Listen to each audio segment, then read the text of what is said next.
Assalamualaikum warahmatullahi wabarakatuh. Baiklah, pada video kali ini saya akan membahas tentang modul deskriptif manajemen statistik. Di mana proses manajemen statistik yaitu proses yang merupakan rangkaian komitmen, keputusan, dan tindakan yang dilakukan organisasi untuk mencapai keunggulan bersaing serta memperoleh tingkat pengembalian investasi di atas rata-rata. Di mana prosesnya itu mencakup 3 tahap utama, yaitu formulasi strategi, implementasi strategi, dan juga evaluasi strategi. Berikutnya yaitu ada secara lebih rinci, proses manajemen strategik melibatkan 8 langkah penting, yaitu merumuskan visi misi, tanggung jawab, menganalisis lingkungan eksternal dan internal, menetapkan tujuan dan sasaran, mengembangkan strategi bisnis, merancang rencana program, melaksanakan rencana tersebut, serta mengumpulkan umpan balik dan melakukan pengendalian. Keseluruhan langkah ini bertujuan agar organisasi mampu beradaptasi terhadap perubahan lingkungan serta memanfaatkan peluang dan mengantisipasi berbagai tantangan baru. Berikutnya yaitu ada lingkup eksternal, di mana lingkup eksternal perusahaan mencakup 3 kelompok utama yang berupa faktor yang dapat mempengaruhi aktivitas organisasi tersebut, yaitu lingkungan umum atau general environment. Mencakup berbagai faktor eksternal yang tidak secara langsung berkaitan dengan kegiatan operasional perusahaan tertentu.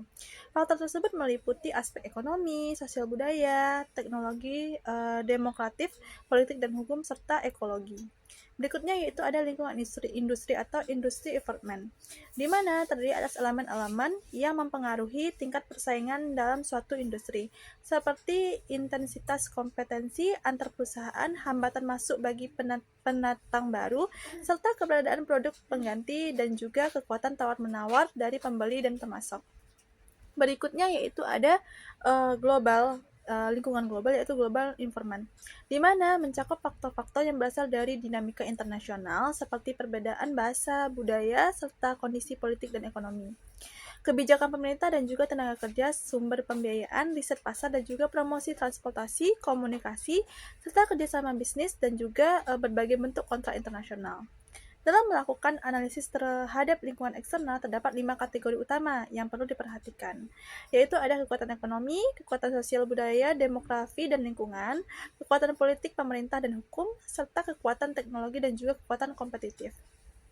Masuk ke poin berikutnya, yaitu ada lingkungan internal, di mana analisis lingkungan internal bertujuan untuk mengidentifikasi kekuatan dan juga kelemahan yang dimiliki oleh suatu perusahaan, di mana proses ini sering disebut sebagai analisis profit perusahaan, yang menggambarkan kondisi internal organisasi serta menyeluruh internal organisasi dan juga menyeluruh. Analisis tersebut mencakup beberapa aspek penting, yaitu hubungan antar unit fungsional dan bisnis, unit manajemen, serta unit pemasaran, unit keuangan dan akuntansi, unit promosi atau operasional, unit penelitian dan pengembangan, serta sistem informasi berbasis komputer dan juga budaya organisasi dan sumber daya manusia.